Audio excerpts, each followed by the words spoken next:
Hello children, welcome to us education. आज हम करेंगे सीबीएसई की 5वीं क्लास की हिंदी की किताब रिमझिम का दूसरा चैप्टर फसलों के त्योहार। इसके हम करेंगे प्रश्नोत्तर।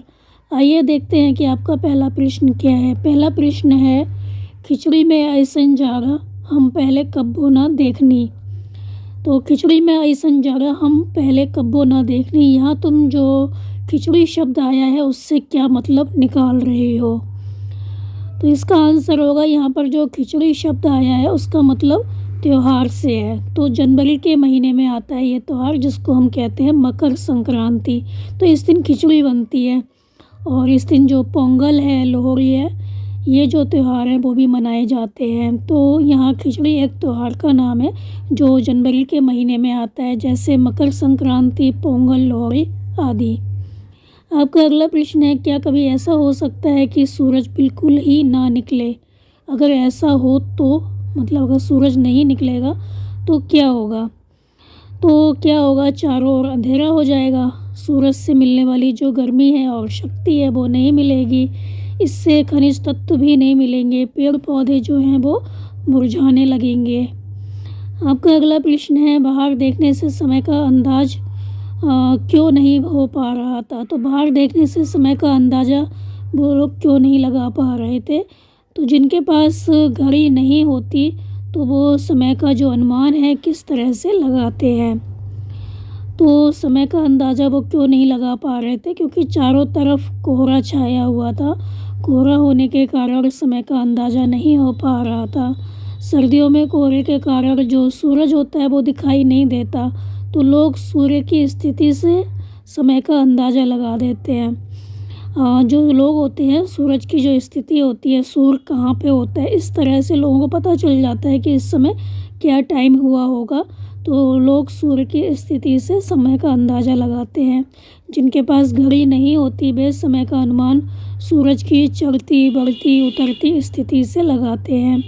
जिनके पास घड़ी नहीं होती वो सूरज को देखकर समय का अंदाज़ा लगा लेते हैं। लेकिन आज बहुत कोहरा छाया हुआ था, इसलिए समय का अंदाज नहीं लग पा रहा था क्योंकि सूरज नहीं निकला था।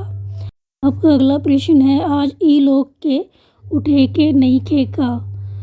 और दूसरा है, जा भाग के देख केरा के पत्ता आइल की ना। तो इन वाक्यों को अपने घर की भाषा में लिखो। तो जो ये वाक्य है इनका क्या मतलब है? आज ई लोग के उठे के नहीं खे मतलब आज इन लोगों को उठना नहीं है क्या? मतलब आज ई लोग मतलब आज यह लोग के उठे के नहीं खे का इन लोगों को उठना नहीं है क्या? दूसरा है, जा भाग के देख केरा के पत्ता आइल की ना। तो जल्दी जा भाग कर जाओ और देखो कि केले के पत्ते आए कि नहीं। तो जल्दी जाकर देखो कि केले के पत्ते आए या नहीं। आपका अगला प्रश्न है, विविधता हमारे देश की पहचान है। फसलों का त्यौहार हमारे देश के विविध रंग रूपों का एक उदाहरण है। नीचे विविधता के कुछ और उदाहरण दिए गए हैं। 5-5 बच्चों का समूह एक एक उदाहरण ले और उस पर जानकारी इकट्ठी करे। जानकारी चित्र, फोटोग्राफ, कहानी, कविता, सूचनापरक सामग्री के रूप में हो सकती है। हर समूह इस जानकारी को कक्षा में प्रस्तुत करे। तो भाषा, कपड़े, नया वर्ष, भोजन, लोक कला, लोक संगीत। तो मतलब हमारे देश में क्या है, बहुत अधिक विविधता है। कहीं पे कुछ, कहीं पे कुछ, बहुत सारी जातियां हैं, बहुत सारी भाषाएं हैं और बहुत सारे धर्म के लोग जो हैं यहाँ पे रहते हैं। तरह तरह का खाना है।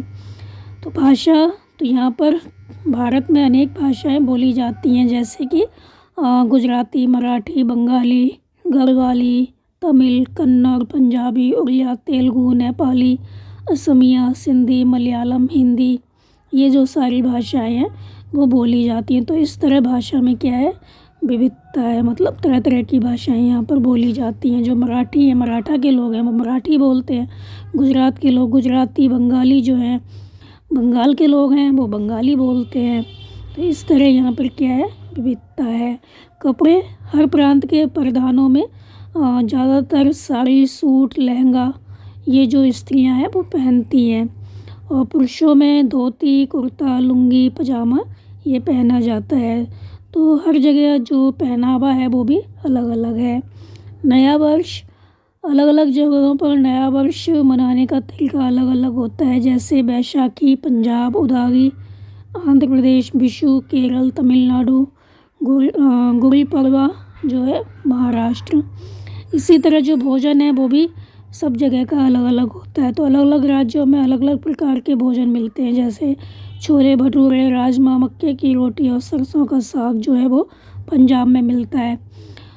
डोसा है, इडली सांभर जो है वो साउथ का खाना है, दक्षिण भारत का खाना है। खाकरा और भाकरवाड़ी, ढोकला, थेपला, ये जो सारे खाने हैं वो कहाँ के हैं? गुजरात के हैं। रोगन जोश, रिश्ता, दम आलू, वाजवान ये कश्मीर का। और माछ भात, शुक्तो, मिष्टी दोई ये बंगाल के। दाल बाटी चूरमा, गट्टे की सब्जी ये राजस्थान का खाना है। मतलब यहाँ का ये फेमस खाना है, बाकी बनता सब जगह है लेकिन यहाँ का ये खास भोजन है। अगला है लोक कला। तो प्रत्येक प्रांत की लोक कला वहाँ की संस्कृति का परिचय देती है, जैसे मधुबनी बिहार, चित्तर और साउथ जो भारत है वहाँ पे दक्षिण भारत में, तंजावुर तमिलनाडु, थंगक ये तिब्बत में, पातचित्र उड़ीसा और पिछवाई तथा फल राजस्थान, बाटिक ये दक्षिण भारत तथा बंगाल। अगला है लोक संगीत। तो अलग भाषा और संस्कृति होने से लोक संगीत भी अलग होता है। तो भारत के लोक संगीत में अलग प्रांतों की लोकगीतों की व्यापक परंपरा जो है वो चली आ रही है। सारंग, दुर्गा, सोरठ, पीलू इत्यादि राग लोक संगीत का मुख्य हिस्सा होते हैं।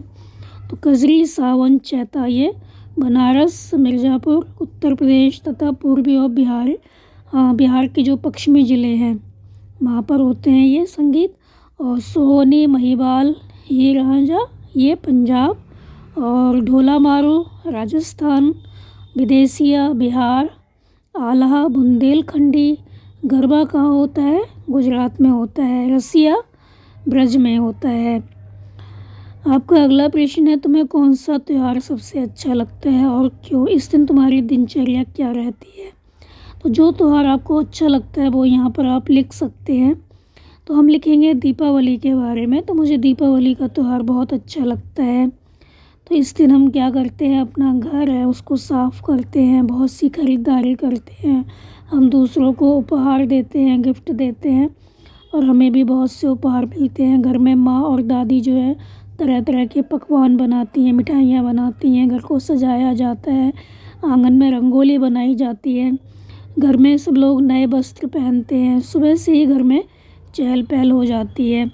और रात में क्या होता है, आंगन को अनगिनत दीपों से सजाया जाता है, चारों ओर रोशनी का ही राज होता है, सब जगह रोशनी रोशनी होती है और रात को हम पूजा करते हैं, सब बहुत खुश होते हैं। दीपावली के दिन माँ हमें जल्दी से सुबह उठा देती है और हम नहा धोकर तैयार हो जाते हैं। मैं दादी के साथ आंगन में क्या करता हूँ या करती हूँ, रंगोली बनवाती हूँ। इसके बाद पिताजी के साथ दोस्तों तथा जो हमारे मित्रगण हैं, संबंधी हैं या हमारे और जान पहचान के लोग हैं उनके यहाँ जाते हैं हम और मिठाइयाँ देते हैं, उपहार देते हैं उनको। तब तक दादी घर में विभिन्न तरह के जो पकवान हैं वो बना लेती हैं। मैं, माँ और पिताजी मिलकर घर को सजाते हैं। पिताजी आंगन में रंग बिरंगी जो बिजलियाँ हैं, बल्ब हैं वो लगाते हैं। शाम को हम नए कपड़े पहनते हैं, लक्ष्मी पूजा करते हैं। पूजा के बाद मिठाई आस पड़ोस में देने जाते हैं। इस काम को ख़त्म करने के बाद माँ के साथ दिए जलाते हैं। अंत में जो पिताजी और मित्रों के साथ हम क्या करते हैं, पटाखे जलाते हैं या जलाती हूँ या जलाता हूँ। आपका अगला प्रश्न है, फसल के त्यौहार पर तिल का बहुत महत्व होता है। तिल का किन किन रूपों में इस्तेमाल किया जाता है, पता करो। तिल एक क्या है, तिलहन है। इससे क्या होता है, तेल निकाला जाता है। इसका जो प्रयोग जो होता है बीज तथा तेल दोनों रूपों में होता है। तिल का तेल भी निकलता है और बीज भी इसके काम आते हैं। कई व्यंजनों में इसके तेल का प्रयोग किया जाता है। अचार तथा जो मिठाइयाँ होती हैं उसमें इसे बीज के रूप में इस्तेमाल किए करते हैं। इसके बीज से हम गजक बनाते हैं, रेवड़ी हैं वो बनती हैं और इसका तेल निकाला जाता है। और मसाज करने के लिए तिल का तेल काफ़ी अच्छा माना जाता है। आयुर्वेद में दवाई बनाने के लिए भी इस तेल का प्रयोग किया जाता है। तो भारतीय संस्कृति में पूजा में जो तिल का तेल होता है उसका काफ़ी प्रयोग किया जाता है। इस जो ये तेल होता है तिल का, उसका दिया जलाना काफ़ी शुभ माना जाता है। तो तिल के तेल का दिया जलाना अच्छा रहता है।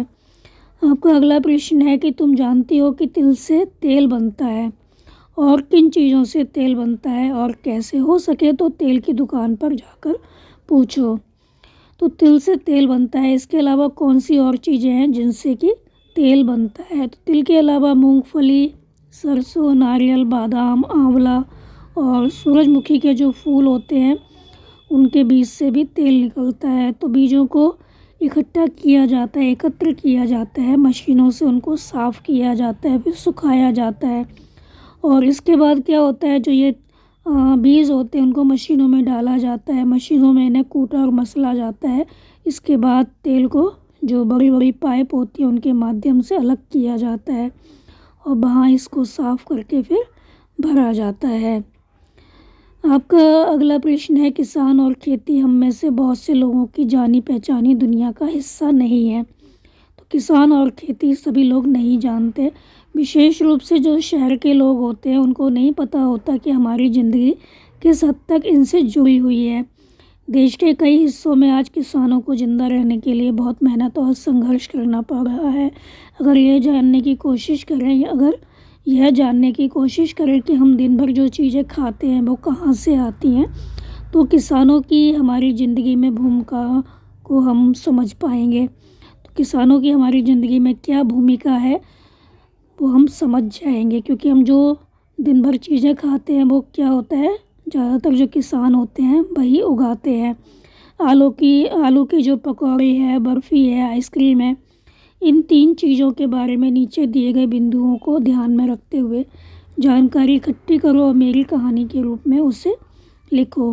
किन चीज़ों से बनती है, किन चीज़ों का जन्म कहाँ होता है, हम तक पहुँचने का उनका सफ़र क्या है, किन किन हाथों से होकर हम तक पहुँचती है, इस पूरे सफ़र में किन लोगों की कितनी मेहनत लगती है, इन लोगों में से किसको कितना मुनाफा मिलता है।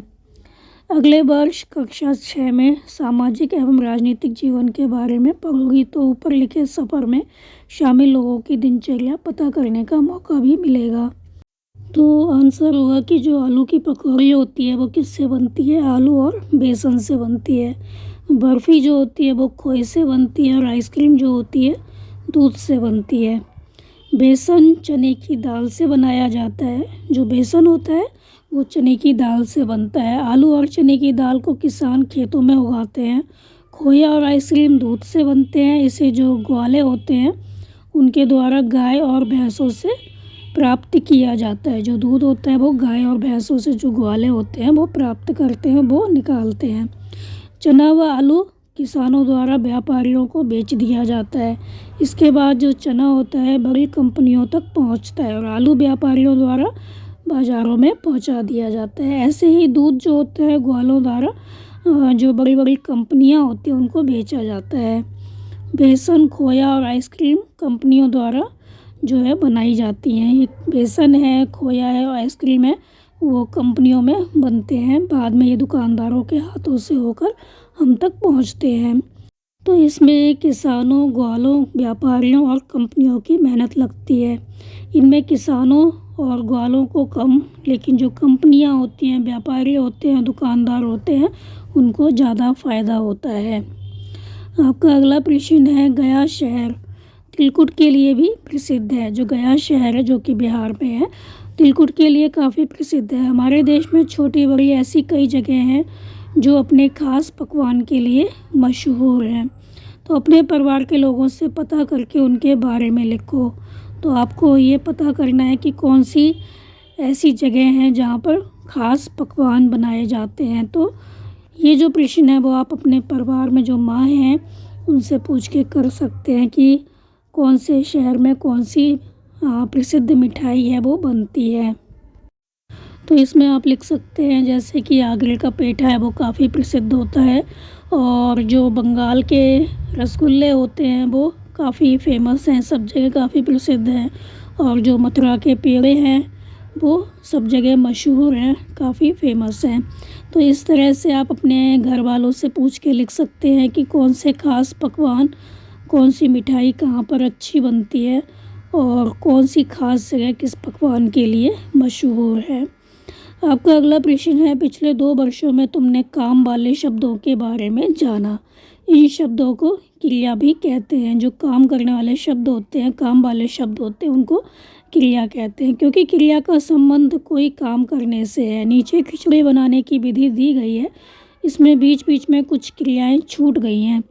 उचित क्रियाओं का प्रयोग करते हुए इसे पूरा करो। छौंकना, पीसना, पकाना, धोना, परोसना, भूनना। तो यहाँ पर बंगाली खिचड़ी बनाने के लिए, जो कि 5 व्यक्तियों के लिए है, उसमें क्या क्या सामान चाहिए, कितनी मात्रा में चाहिए, वो यहाँ पर लिखा हुआ है। फिर जो विधि है वो दी गई है और जो क्रिया है वो यहाँ पर नहीं लिखी है, तो आपको जो रिक्त स्थान है वो भरना है। तो छुट्टी के दिन घर में ऐसी खिचड़ी बनाने में जो आपके बड़े हैं उनकी आपको मदद करनी है। खाने से जुड़ी कुछ अन्य क्रियाएं हैं वो भी आपको सोचकर लिखनी है। तो इलायची, दालचीनी और लौंग में हम क्या करेंगे, थोड़ा थोड़ा पानी डालते हुए पीस लेंगे, पीस लो। तो इलायची, दालचीनी और लौंग में थोड़ा थोड़ा पानी डालते हुए पीस लो। अदरक और लहसुन को इकट्ठा पीसकर पेस्ट बनाओ। दाल को कढ़ाई में डालो और मध्यम आंच पर सुनहरी भूरी होने तक भून लो। तो भून लो क्या है, क्रिया है। अब दाल निकाल कर क्या करना है, पीस लो।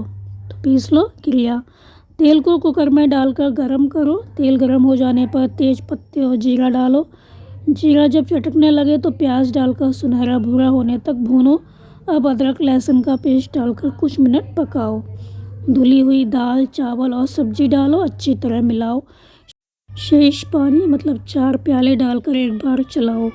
कुकर बंद कर देना है हमें अब, और तेज़ आंच पर पूरा प्रेशर आने देंगे हम। अब आंच कम करके 4 मिनट तक पकाएंगे। भाप निकल जाने पर हम कुकर जो है खोलेंगे, मसालों का पेस्ट मिलाएंगे। खिचड़ी पर हींग, घी, जीरा, साबुत लाल मिर्च से हम छौंक जो है बनाएंगे और इस पर डालेंगे और गर्मा गर्म इसको परोसेंगे। तो छुट्टी के दिन घर में ऐसी खिचड़ी बनाने में हम क्या करेंगे, माँ की मदद करेंगे। तो ये थे आपके इस चैप्टर के प्रश्नोत्तर बच्चों। आप इनको अच्छे से समझ कर याद कर लीजिए और हमारे चैनल से एजुकेशन को लाइक कीजिए, सब्सक्राइब कीजिए और शेयर करना बिल्कुल मत भूला करिए। Thank you.